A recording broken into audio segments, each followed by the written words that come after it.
flea market. It's local for the major town around here, but I don't really live in the major town around here.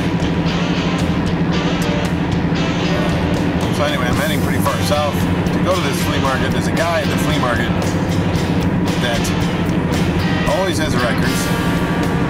He always has really good, clean records. I mean, every now and then he'll get a few clunkers in there, but he pretty much refuses to sell anything that looks crappy. He's got tables, a couple tables of crates of dollar records all the time, and a lot of times he'll, you know, have a half-off sale or something like that, and they're 50 cents. Then he's got some other ones that are priced, but most of what's priced there is, you know, $2, $3, that kind of thing. He will have, every now and then he'll have something, you know, particularly rare or particularly sought after, and it'll be up, you know, $15, $20, $30, whatever. I don't make it down here every week. He's here every weekend, and I only make it down here once a month, once every 2 months or so. So, anyway, we'll see how we do. Okay, we're here. Time to go do some crate digging. Well, I did okay. Not spectacularly or anything, but did alright. I found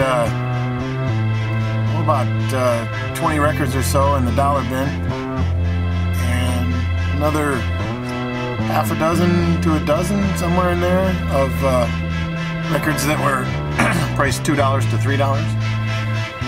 So I'll have to share those with you when I get back. Right now, I think what I'm going to do is grab a little bit of lunch and then head to another place that's on the way home, a local record store. A lot of times the guy that owns this local record store buys from the guy at the flea market. So anyway, obviously there's a markup there, but I'm going to see what he's got.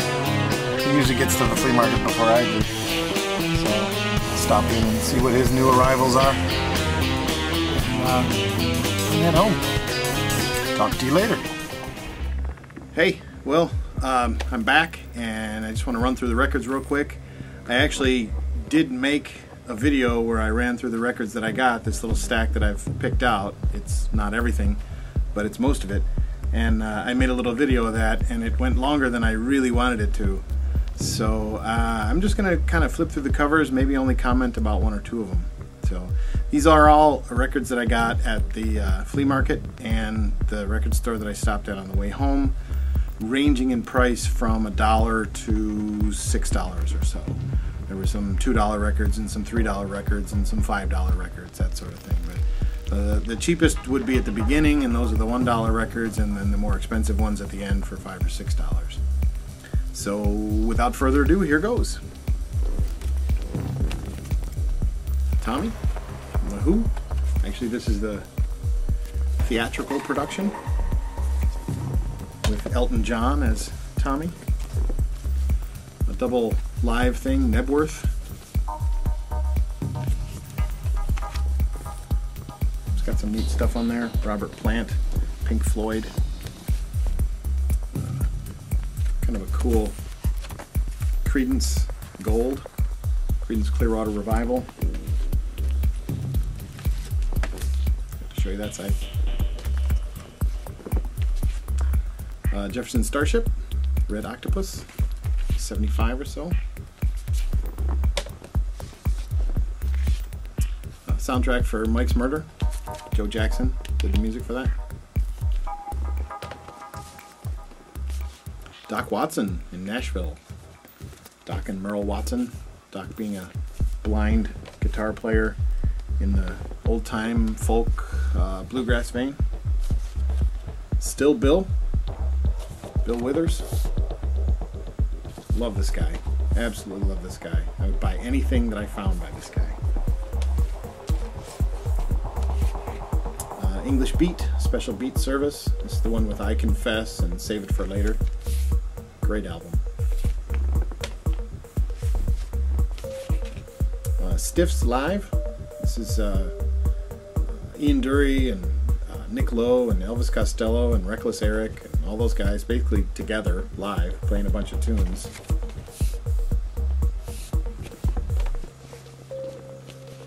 "12" from King Crimson for Elephant Talk. Another 12" for King Crimson for Sleepless. I know nothing about this record. This is Osibisa. I picked it up because it had Roger Dean's artwork on it. But I know nothing about this band. I picked it up only because of the artwork. So if anybody knows anything about Osibisa, the album is called Wayata, definitely leave a comment. Let me know what's going on with this band. Another one I wouldn't mind some comments about. This is Sly and the Family Stone. I certainly know Sly and the Family Stone, but I've never seen this album before. It looks like it's from 1980. But I don't know that album at all, so nobody wants to give me a heads up about that. Picked up another copy of the Cowboy Junkies Trinity Session. I have this one already, but every time I find a pristine copy of a favorite record of mine, I pick it up. Another really nice copy of the Trinity Session. The Supremes sing Holland Dozier Holland. This is actually an original pressing on Motown from 1966. Still got the cellophane on it, still got the Woolco sticker. Woolco price $387. Manufacturer's list price $479.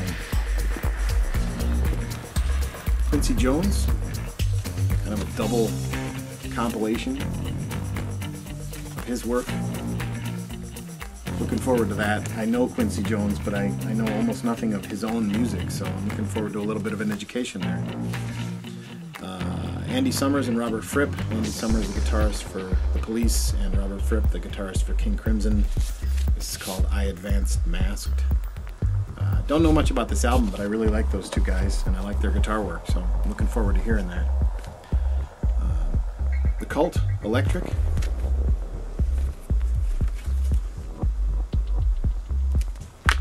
was kind of a nice find.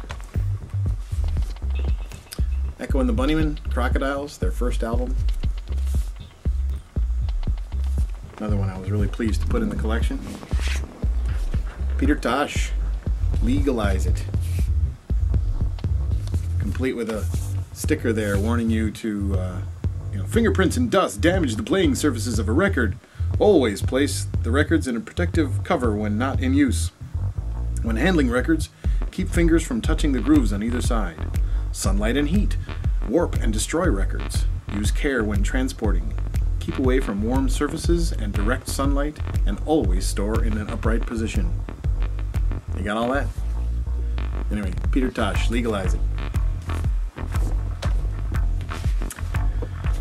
Les McCann and Eddie Harris, Swiss Movement. This is recorded in Montreux, Switzerland on the Montreux Jazz Festival in 1969. I had this one on CD. It was just kind of nice to find a decent vinyl copy of it.